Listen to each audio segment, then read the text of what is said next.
Au cours de l'année 2022 qui s'apprête à rentrer dans les annales de l'histoire, le couple présidentiel a reçu le 4 janvier 2022 au Palais du Peuple les vœux de nouvel an du corps diplomatique accrédité dans notre pays. Un moment de communion, de bilan et de perspective. Celui-ci a permis au doyen du corps diplomatique, ambassadeur de la RD Congo Christophe Muzungu, de peindre de nombreux événements qui ont marqué l'année 2022. Il s'agit entre autres de la pandémie du Covid-19, la lutte menée pour le réchauffement climatique, les élections législatives et locales et la résurgence des coups d'État en Afrique. Répondant au corps diplomatique, Denis Sassou Nguesso a abordé lui aussi la crise du Covid-19 et ses ravages. Très sensible aux questions de paix et de sécurité, le chef de l'État a dit sa préoccupation quant à la crise migratoire et aux actes de violence ou de terrorisme.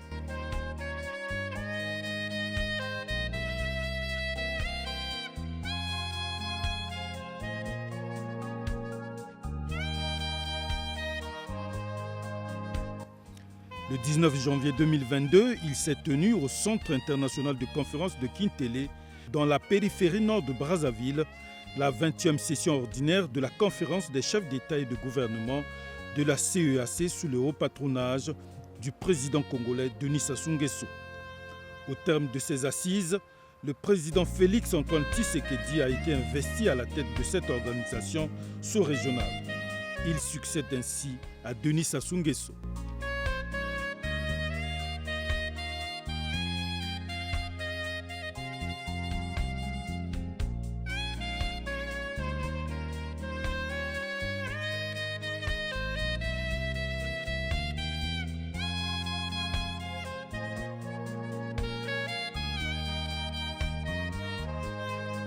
Sur initiative du président de la République Denis Sassou Nguesso, il s'est tenu à Oyo le 12 février 2022 un mini-sommet sur la paix et la sécurité régionale.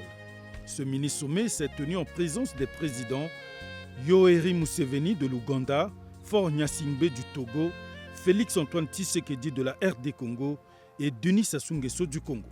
Après avoir examiné les points qui opposent la RDC à l'Ouganda à propos des frontières entre les deux pays, les chefs d'État ont salué l'initiative du président Denis Sassou Nguesso.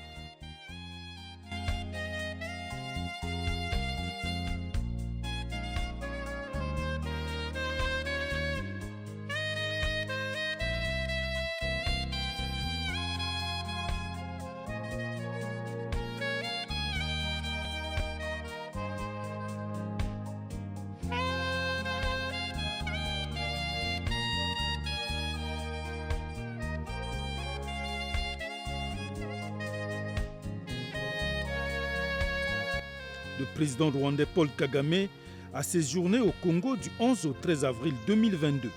Il a été accueilli par son homologue Denis Sassou Nguesso.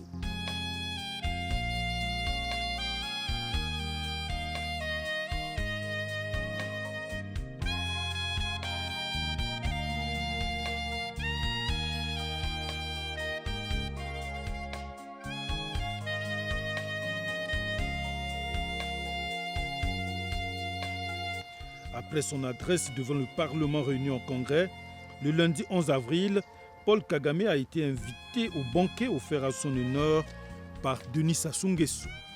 Ainsi, les deux chefs d'État ont tour à tour prononcé leur allocution sans oublier de se féliciter mutuellement des relations excellentes qu'entretiennent leurs pays respectifs. Avant de s'envoler pour Oyo, les deux chefs d'État ont eu un tête-à-tête avant de patronner la signature des accords de coopération visant à renforcer les liens d'amitié et impulser un souffle nouveau aux relations bilatérales. Juste après, le président rwandais s'est envolé pour Oyo pour poursuivre sa visite d'État.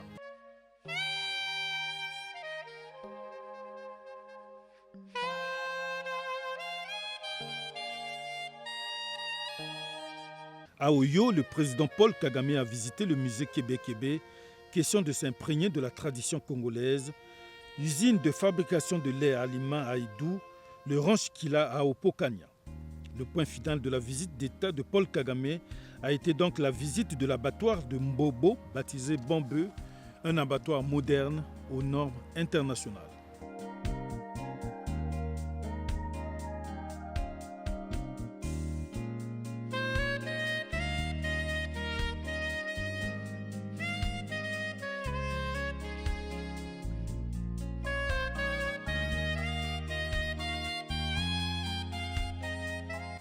Autre visite, c'est celle effectuée par le président togolais Faure Gnassingbé le 31 mai 2022 à Brazzaville. Une visite de travail placée sous le signe du renforcement des relations fraternelles d'amitié et de coopération. Les deux hommes ont ensuite procédé à un large échange marqué par la convergence de vues sur des questions d'intérêt commun d'ordre bilatéral, régional et multilatéral.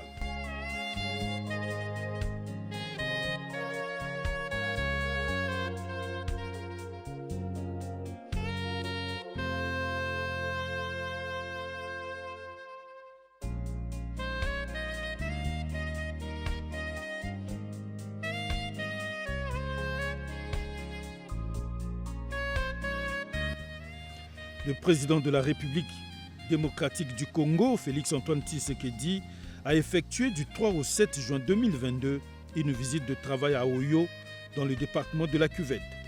Outre les questions bilatérales, la tension persistante à la frontière rwando-congolaise a été au cœur des discussions entre les deux chefs d'État. Ce déplacement de Félix-Antoine Tshisekedi à Oyo s'est situé dans le prolongement de sa visite à Luanda, en Angola, laquelle avait jeté les bases de la facilitation régionale autour du différent RDC-Rwanda. Avec son homologue Denis Sassou Nguesso, il a été question de capitaliser les acquis de Luanda en vue d'une résolution pacifique de la tension entre Kinshasa et Kigali, en posant les bases de la stabilisation de la sous-région des Grands Lacs.